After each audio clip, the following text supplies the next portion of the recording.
Hello दोस्तों, welcome and जय हिंद। स्वागत है आपका अपने चैनल न्यू यूनिक क्लासेस में। आज के वीडियो में हम लोग टॉप 30 केमिस्ट्री के क्वेश्चन को देखेंगे जो आपके 2022 एग्जाम पॉलिटेक्निक तथा एनडीए के एग्जाम की दृष्टि से बहुत ही महत्वपूर्ण है। तो आप जो है अगर आप पहली बार हमारे चैनल पर विजिट करें हैं तो चैनल को सब्सक्राइब कर लीजिएगा और बेल आइकन भी दबा लीजिएगा ताकि आने वाले वीडियो का नोटिफिकेशन आपको मिलता रहे। तो चलिए हम लोग वीडियो को स्टार्ट करते हैं। आज का पहला क्वेश्चन है बेंजीन का मूलानुपाती सूत्र CH है। यदि एन का मान 6 हो तो बेंजीन क्या होगा। कहने का मतलब बेंजीन का मूलानुपाती सूत्र CH है। इसमें अगर दोनों जगह 6 रख देंगे क्या हो जाएगा, तो C6H6 हो जाएगा। आपका ऑप्शन नंबर इसका सी हो जाएगा। और बेंजीन का अगर सूत्र भी पूछा जाए तो यही होता है, C6H6 जो आपका बेंजीन का सूत्र होता है, याद रखिएगा। अगला क्वेश्चन देखते हैं। अगला क्वेश्चन है आपका निम्नलिखित तत्वों में से कौन सा धातु नहीं है। तो कौन ऐसा तत्व जो धातु नहीं है, तो देखिए टीन जो आपका धातु है, आर्सेनिक जो आपका धातु नहीं है, टंगस्टन भी आपका धातु है, और इस आपका जो है यूरेनियम धातु है। तो आपका जो आर्सेनिक धातु नहीं है। और देखिए यहाँ से एक महत्वपूर्ण क्वेश्चन आपसे पूछा जाता है, टीन का संकेत क्या होता है। टीन का संकेत SN होता है, याद रखिएगा। टीन का संकेत SN होता है। इसका परमाणु संख्या भी पूछा जा सकता है, तो 50 होगा। हो गया। उसके बाद आर्सेनिक क्या है, आर्सेनिक क्या होता है, आर्सेनिक का परमाणु संख्या 30 होता है। देखिए टंगस्टन का संकेत क्या होता है, W होता है। इसका W होता है, याद रखिएगा। टंगस्टन का संकेत क्या है, W होता है। यूरेनियम का संकेत क्या होता है, U होता है, याद रखिएगा। अगला क्वेश्चन देखते हैं। अगला क्वेश्चन है आपका इलेक्ट्रॉनिक विन्यास में तीसरे कोष में रहने वाले इलेक्ट्रॉनों की अधिकतम संख्या कितनी होती है। तो हम लोग जानते हैं इलेक्ट्रॉनिक विन्यास में कोष की संख्या में सेलों की संख्या निकालने का हम तरीका जानते हैं। उसका फॉर्मूला क्या होता है, 2n²। तो क्या कर रहा है, तीसरा कोष कर रहा है 2, अगर 3 कर रहा है तो 3 का स्क्वायर करेगा, 3 का स्क्वायर 9, 9 दूना कितना हो जाएगा आपका 18 हो जाएगा। तीसरा कोष में 18 को इलेक्ट्रॉन होगा। अगला क्वेश्चन देखते हैं। अगला क्वेश्चन आपका निम्नलिखित में से कौन सा लोहे का अयस्क है। कौन है जो लोहे का अयस्क है, तो हम लोग का मैग्नेटाइट जो आपका लोहे का अयस्क है, और कॉपर जो आपका एल्युमिनियम का अयस्क होता है, क्यूप्राइट जो आपका कॉपर का अयस्क होता है। आपका जो है आप यहाँ का जगह लोहे का अयस्क जो आपका मैग्नेटाइट हो जाएगा, और हेमेटाइट होता है तो हेमेटाइट भी लोहे का अयस्क होता है।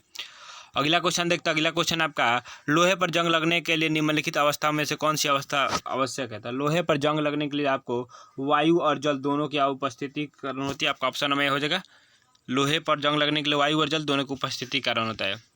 अगला क्वेश्चन देखते हैं। अगला क्वेश्चन आपका पीतल एक मिश्र धातु है। पीतल एक मिश्र धातु है, किसका है, तो आपका जो है तांबा और जस्ते का मिश्र धातु। ऑप्शन नंबर इसका बी है, पीतल एक मिश्र धातु है, तांबा और जस्ते का मिश्र धातु है। अगला क्वेश्चन देखते हैं। अगला क्वेश्चन आपका धोने वाले सोडा का रासायनिक सूत्र क्या है। तो धोने वाले सोडा का रासायनिक सूत्र जो आपका Na2CO3 × 10H2 होता है। ऑप्शन नंबर इसका भी हो जाएगा। धोने वाले सोडा का रासायनिक सूत्र Na2CO3 × 10H2 होता है। ऑप्शन नंबर इसका क्या हो जाएगा, बी हो जाएगा। और इसका नाम भी पूछा जा सके तो क्या होगा आपका, सोडियम कार्बोनेट हो जाएगा। आपका धोने वाले सोडा का नाम क्या हो जाएगा, सोडियम कार्बोनेट। इसका सूत्र Na2CO3 × 10H2 होता है। और आपसे ये भी क्वेश्चन पूछा जा सकता है कि धोने वाले सोडा में जल का अनुपात कितना होता है। तो जल का अनुपात जो आपका 10 होता है, 10H2 होता है, तो वही जल जो होगा 10 होगा। अगला क्वेश्चन देखते हैं। अगला क्वेश्चन आपका प्लास्टर ऑफ पेरिस जिसके गर्म करने से बनता है वो क्या है। तो प्लास्टर ऑफ पेरिस का निर्माण किसको हम लोग गर्म करने से प्राप्त होता है, तो हम लोग का जिप्सन जो है ना, जिप्सन को गर्म करते हैं तो प्लास्टर ऑफ पेरिस प्राप्त होता है। देखिए हम लोग जिप्सन का सूत्र देख लेते हैं। जिप्सन का सूत्र होता है CaSO4 × 2H2O। क्या होता है, 2H2 आपका जिप्सन का सूत्र होता है। अगर प्लास्टर ऑफ पेरिस का अगर सूत्र क्या होता है, तो आपका प्लास्टर ऑफ पेरिस का सूत्र होता है CaSO4 × ½ H2O होता है। देखिए अगर ½ H2O लगा देंगे तो प्लास्टर ऑफ पेरिस हो जाएगा। यही हाफ के जगह पर केवल 2 लगा देंगे तो क्या होगा, जिप्सन का सूत्र हो जाएगा। तो जिप्सन को हम लोग गर्म करते हैं तो प्लास्टर ऑफ पेरिस बनता है। यही क्वेश्चन पूछा जाए। अगला क्वेश्चन देखते हैं। अगला क्वेश्चन आपका CH3 फिर single bond CH triple bond CH, तो काइयोप्रिसिन नाम क्या होगा। तो इसका काइयोप्रिसिन नाम देखिए, कई कार्बन है, 1 2 3 है, तो इसके मेथ एथ प्रोप होगा, तो इसका प्रोपाइन हो जाएगा। आपका ऑप्शन में जो प्रोपाइन। अगला क्वेश्चन देखते हैं। अगला क्वेश्चन आपका एल्काइन का सूत्र होता है। तो एल्काइन का सूत्र क्या होता है, तो एल्काइन का सूत्र CnH2 - 2 होता है। उससे और हम लोग जान लेते हैं कि एल्केन का सूत्र क्या होता है। एल्केन का सूत्र पूछा जाता है, आपका ऑप्शन नंबर सी में दिया है CnH2n+2 जो आपका एल्केन का सूत्र होता है। अगर आपसे एल्काइन का सूत्र क्या होता है, तो CnH2n होता है। आपका ऑप्शन नंबर इसका क्या होगा, ये होता है। और एल्काइन देखिए पहला हो गया आपका एल्केन का सूत्र ये हो गया, तो फिर एल्काइन का ये हो गया, एल्कीन का ये हो गया, और एल्काइन का ऑप्शन नंबर बी हो गया। एल्काइन का सूत्र कह रहा है तो आपका ऑप्शन बी होगा। एल्केन का कहता है CnH2n+2 होता है, अगर एल्कीन का कहता है CnH2n होगा। अगला क्वेश्चन देखते हैं। अगला क्वेश्चन आपका कमरे के ताप पर प्रति अणु 5 से 12 कार्बन परमाणु रखने वाले एल्केन कैसे होते हैं, तो आपका जो है द्रव होते हैं। ऑप्शन बी है द्रव होते हैं। अगला क्वेश्चन देखते हैं। अगला क्वेश्चन आपका एथाइल एल्कोहल का अगला उच्च सजाती है। एथाइल एल्कोहल का अगला उच्च सजाती कौन है, तो आपका जो प्रोपेनॉल है। आपका ऑप्शन बी है प्रोपेनॉल। अगला क्वेश्चन देखते हैं। अगला क्वेश्चन आपका एसिटिक अम्ल का आईयूपीएसी नाम क्या है? तो एसिटिक अम्ल का आपका आईयूपीएसी नाम क्या हो जाएगा? आपका एथेनोइक अम्ल हो जाएगा। देखिए, और आपसे ये भी क्वेश्चन पूछा जा सकता है कि एसिटिक अम्ल का सूत्र क्या होता है? तो इसका सूत्र होता है CH3COO, जो आपका एसिटिक अम्ल का सूत्र होता है। और इसका स्रोत भी पूछा जा सकता है कि एसिटिक अम्ल का स्रोत क्या है? तो आपका सीड का होता है, याद रखिएगा। अगला क्वेश्चन देखते हैं। अगला क्वेश्चन आपका निम्नलिखित में से कौन सा विस्थापन अभिक्रिया नहीं है? तो देखिए, कौन सा विस्थापन अभिक्रिया नहीं? तो देखिए ऑप्शन नंबर ए देखिए, जिंक जो है कॉपर सल्फेट के विलयन से जो क्या कर रहा है, कॉपर को विस्थापित कर दे रहा है यहाँ पे, तो ये भी विस्थापन हो गया। और यहाँ पे देखिए आपका कॉपर जो है आपका चांदी को विस्थापित कर दे रहा है, लोहा जो आपका कॉपर को विस्थापित कर दे रहा है। लेकिन यहाँ पे कॉपर ऑक्साइड जो आपका कॉपर प्लस हाइड्रोजन, यहाँ पे विस्थापन अभिक्रिया नहीं हो रहा है, खाली यहाँ पे क्या हो रहा है, यहाँ पे विखंडन हो रहा है, विस्थापन अभिक्रिया नहीं हो रहा है। तो ऑप्शन इसका डी हो जाएगा। अगला क्वेश्चन देखते हैं। अगला क्वेश्चन आपका आवर्त सारणी में आवर्तों की संख्या कितनी है? तो आवर्त सारणी में आवर्तों की संख्या जो आपकी 7 है, याद रखिए। आवर्त सारणी में आवर्तों किसको कहते हैं? तो इस तरह जो आपका रहता है, इस तरह 7 को रहता है, उसी को हम लोग आवर्त कहते हैं। अगर 3600 का पूछे आवर्त सारणी में आवर्तों की संख्या कितनी है? 7 है। अगर 36 जो वर्ग के पूछे, सॉरी ऊर्ध्वाधर को पूछे तो वर्ग को, तो 18 हो जाएगा। अगला क्वेश्चन देखते हैं। अगला क्वेश्चन आपका एथिल एल्कोहल को विरंजक चूर्ण के साथ मिश्रित कर गर्म किया जाता है तो क्या होता है? तो आपको एथिल एल्कोहल को विरंजक चूर्ण के साथ मिश्रित कर गर्म करेंगे तो आपका क्लोरोफॉर्म बन जाएगा। आपका ऑप्शन नंबर ठीक है, एथिल एल्कोहल को विरंजक चूर्ण के साथ मिश्रित करने पर आपका क्लोरोफॉर्म बनता है। ऑप्शन नंबर इसका डी हो जाएगा। अगला क्वेश्चन देखते हैं। अगला क्वेश्चन आपका निम्नलिखित ईंधनों में से कौन सा द्रव्य नहीं है? कौन ऐसा ईंधन है जो द्रव नहीं है? तो देखिए, मिट्टी का तेल द्रव रूप में पाया जाता है, डीजल भी द्रव रूप पाया जाता है, द्रवित पेट्रोलियम भी द्रव रूप में पाया जाता है। लेकिन आपके द्रवित हाइड्रोजन जो आपका द्रव रूप में नहीं पाया जाता, ऑप्शन में इसका क्या डी हो जाएगा। द्रवित हाइड्रोजन जो आपके गैस रूप में पाया जाता है, द्रवित हाइड्रोजन जो आपके द्रव रूप में नहीं पाया जाता है। अगला क्वेश्चन देखते हैं। अगला क्वेश्चन आपका निम्नलिखित में से कौन सा प्राकृतिक ईंधन है? कौन है जो प्राकृतिक ईंधन है? तो आपको जो है पेट्रोलियम जो है आपका प्राकृतिक ईंधन है। ऑप्शन में इसका बी हो जाएगा कि पेट्रोलियम जो आपका प्राकृतिक ईंधन है। ऑप्शन में बी हो जाएगा। अगला क्वेश्चन देखते हैं। अगला क्वेश्चन आपका बायोगैस एक मिश्रण है। तो बायोगैस आपका किसका मिश्रण है? तो बायोगैस जो आपका है hydrogen methane carbon dioxide hydrogen sulphide का मिश्रण होता है बायोगैस। ऑप्शन में इसका ये हो जाएगा, हाइड्रोजन मीथेन कार्बन डाइऑक्साइड और हाइड्रोजन सल्फाइड का मिश्रण होता है बायोगैस। अगला क्वेश्चन देखते हैं। अगला क्वेश्चन आपका लकड़ी से कोयला बनने की धीमी प्रक्रिया क्या कहते हैं? तो देखिए, लकड़ी से जब कोयला बनता है ना, उसे हम लोग कार्बनीकरण कहते हैं, क्योंकि उस प्रक्रिया में कार्बन निकलते हैं। तो हो गया, लकड़ी से कोयला बनने की धीमी प्रक्रिया को हम लोग कार्बनीकरण कहते हैं। ऑप्शन में इसका डी हो जाएगा।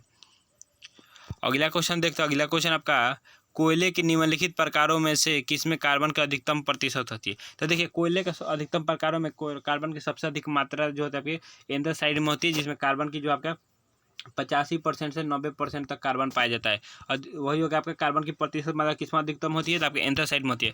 और आपसे क्वेश्चन ये भी पूछा जा सकता है कि कोयले की सबसे अच्छा किस्म कौन सी है? आपको जो एंथ्रासाइड है। और कोयले की सबसे खराब किस्म कौन सी है? तो आपका पीट होता है।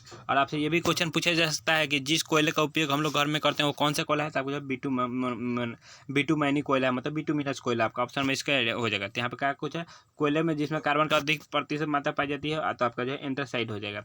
ठीक है।